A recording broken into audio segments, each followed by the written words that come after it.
કાળુ સસલા, આજે તારા કારણે જ અમારા બધાના જીવ બચ્યા.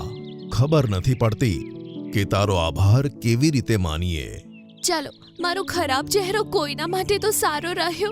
હવે હું જાઉં છું. ના, હવે અમે તને ક્યાંય જવા નહીં દઈએ. શેરખાન, એને રોકો. હા કાળુ સસલા, અમારા બધાનો જીવ તે બચાવ્યો. અમે તને ક્યાંય જવા નહીં દઈએ. અને મારા ખરાબ ચહેરાના કારણે જે તમારી સાથે થશે તેનાથી કેવી રીતે બચશો? આના પર બધાએ વિચાર્યું અને શેરખાન બોલ્યો કે અમે તને રહેવા માટે એક ગુફા આપીએ છીએ. તું તેમાં આરામથી રહેજે અને બપોરના સમયે તું ત્યાં આરામ કરજે. બાકીના સમય અમારી સાથે પ્રેમથી રહેજે. આ સાંભળી ચારે મિત્રો ખુશીથી ઉછળી પડ્યા. તેમણે સસલાને રહેવા માટે એક મોટી ગુફા આપી.